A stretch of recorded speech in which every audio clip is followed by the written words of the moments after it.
Hey guys, how's it going? Back again for a bit of a different video this time. This time I'm just going to be talking in the ute about myself really, but more importantly a bit of a talk about holistic thinking and why I started researching what I've researched and how I got into agriculture and what the path is that I'm on now and where I came from really, which is a bit of an unorthodox swap really. So yeah, I get a lot of people tell me I used to know when I was growing up and stuff that they could just never picture me in agriculture. Like, oh really, he's doing that? I just can't picture it, which is true. I couldn't picture it either when I was younger. I was really big into music. I played the trumpet and drums, and then started guitar and doing my own songs and singing and all the rest. And yeah, I loved it, especially the trumpet. I loved the trumpet. So you know, as you do, you go through school and you keep playing and all the rest, and work your way up and get a bit better, and you decide you want to pursue it a bit more, and you keep going. So naturally that leads you to, you know, higher education, which is what I did. And when I got to college, which is year 11 and 12 here in Tassie, I decided to have a look at audio engineering. Now, audio engineering is pretty different from music. They overlay a lot, but it's a lot more technology based, and I instantly fell in love with it. It's sort of in my blood. My father was a live audio engineer, soundy, and I was good at it. Like, just one of those things, you know, it's a bit bizarre. You don't pick something up and then you start doing it and you like it, and everyone starts saying you're good at it and you feel good at it, so you keep doing it. And that's what I did. You know, recording lots of bands, having all these setups you have when you're a young fella and have no money, and you just make it work and try and, you know, capture these people's music. And so I kept on following that and went to university, which I did enjoy, although for a what amounts to an arts degree, I don't know if I would recommend a lot of people do that, but I did. Whether I don't regret it or anything like that, but probably wasn't the best decision I've ever made. But in saying that, I met some really good people, and I'm pretty proud of what I achieved while I was there. And you know, got my degree and started working there and doing lots and lots of work, teaching some classes there, and I was dead in it. I loved it really. So anyway, graduated and kept working and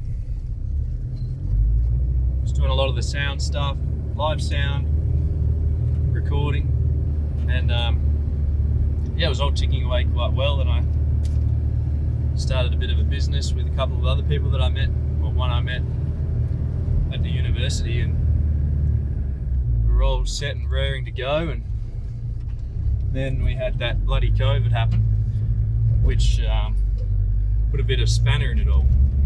So of course nobody wanted to get together and do music, and all the musicians didn't want to go out and play gigs. Well, in fact, they couldn't play gigs, so everything sort of stopped.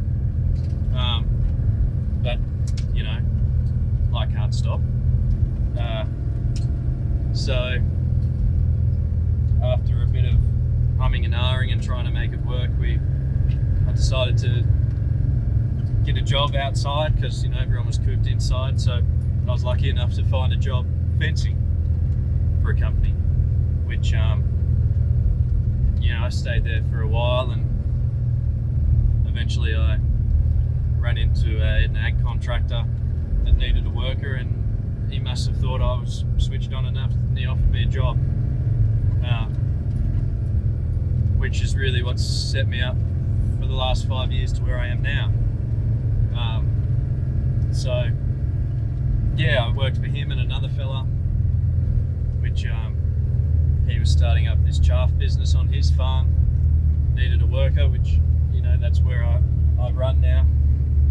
And so yeah, that's sort of how I've got to here. And of course I'm not from that background, so I had a lot of learning to do, a lot of study to do, a lot of obvious stuff that most people would know I didn't know.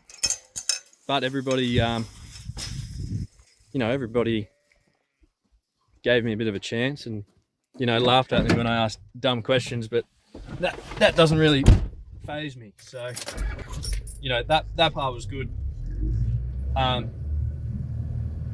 So yeah, I was on that sort of track and ended up here somehow. Well, when I was sitting in the tractor doing all the groundwork or whatever I was doing for these fellas that were running the contracting business, I'd start listening to podcasts and educational videos about agriculture, so I didn't feel like such a numpty when I was talking to these people that I was working on their properties or whatever. And eventually I started to see more and more of the overlap between what I was doing as, you know, say a mix engineer or recording engineer, and how it bleeds over to agriculture, which sounds bizarre and crazy, which it probably is, but you tell me in a minute after I get done telling you if I'm crazy or not. So I'll just run this grain out for these girls and then I'll keep talking.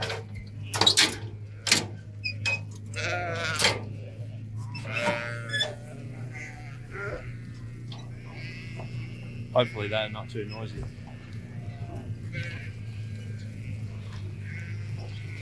So what's the crossover exactly? Well,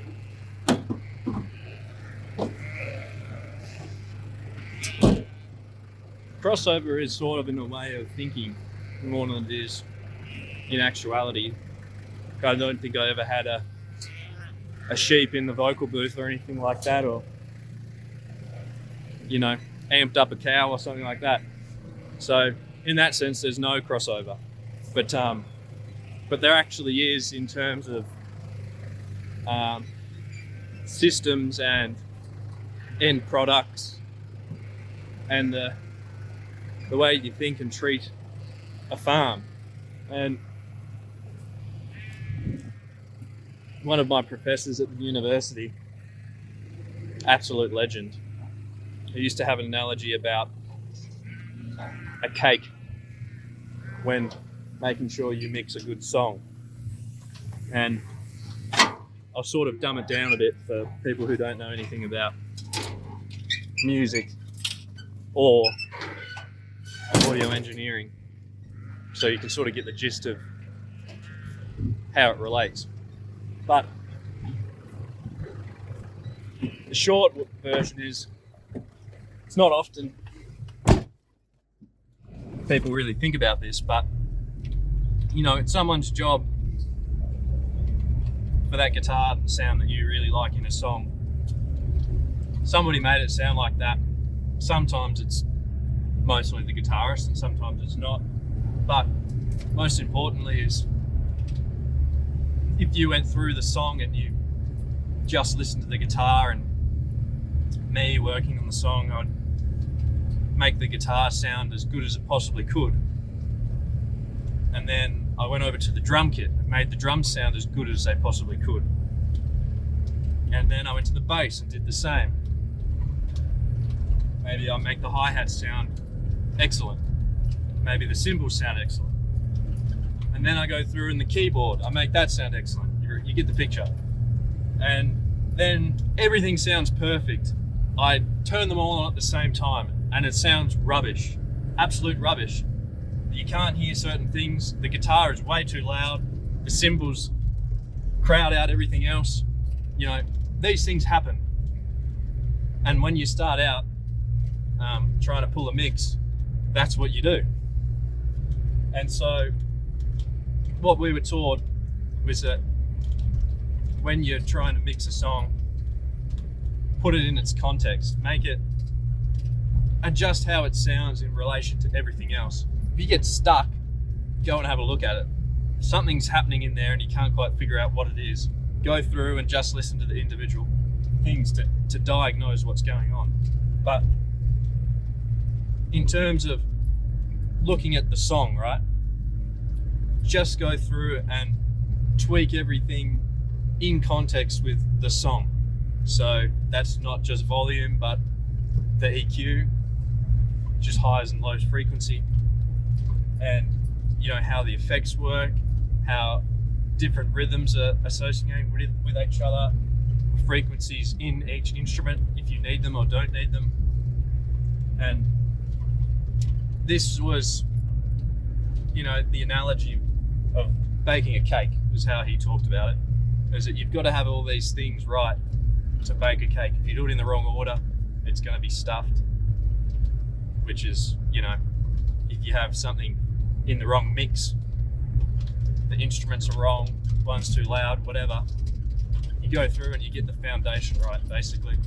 And then right at the end, you can put the cherry on top, and that's, you know, the last 5% is the hardest part, to go from something that sounds good and all relative and you can hear it and understand it and you get what the artist's intention was, versus immaculate mix that affects the listener and it adds something more than just the parts on its own. And you know, when you're a young fella and you get told that, you think that's rubbish, because, you know, how could the best sounding guitar not sound good in with everything else? But it just does. It's just how life works. We unfortunately we listen to things in a physical world, and that means something. So yeah, that's a reflection of our experience in the world, I suppose, that we can't escape these things. And that's true in agriculture as well. Like, there is no system, there is no plant, there is no animal, there is nothing that is outside of the mix in the real world. You could call that nature, you could call that the ecosystem, you could call that whatever you want to call that, right? But there is nothing in this setup that we can change that happens outside of the mix. So I see a lot of advice, or a lot of even things I learned early on, that's, well, you do this, this, this, and this, and then this happens. And a lot of the early science was about, you know, with fertilizers and making things grow, and a lot of the science today is done in, you know, sterile soil and things like that.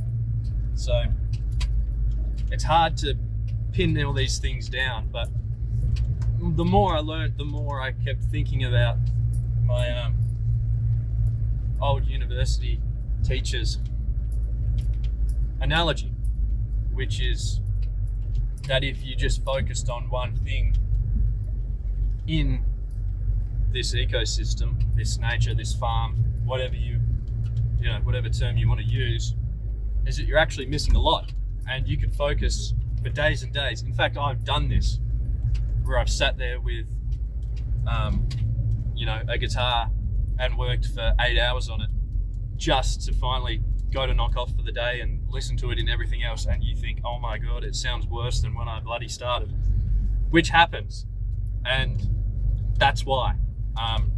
So you can make everything match that, yes, but then you're going to end up doing the same thing anyway in thinking about the whole. It's only when you think about the whole and how everything relates to everything else that you start moving forward with something that's quality, something that's good, something that people want to listen to, and something that persists into the future. And you know, it's a little bit different with music because we're dealing with time, but we're also dealing with time in farming. So if, for instance, here we've really focused on the sheep genetics in our merino flock, which is good. Good genetics are good. But now we're sort of at this point where we haven't got our quality feed right.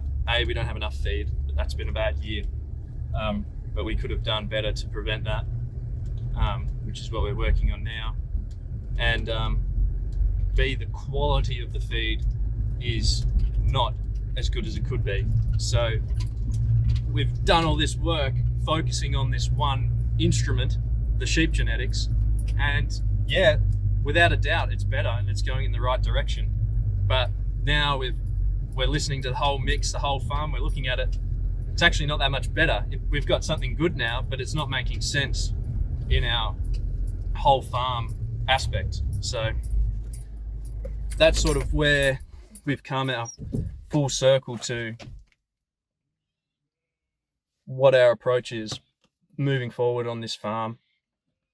And yeah, I just thought that was a fun story, and I don't know if anybody will relate to this. I'm not sure about the crossover between agriculture and music technology, but they seem to be my two passions for some reason now, which is random, I know, but that's just how I am, I guess. So yeah, we'll I've got some more sheep to feed, and that's a good little rant, so we'll leave it at that.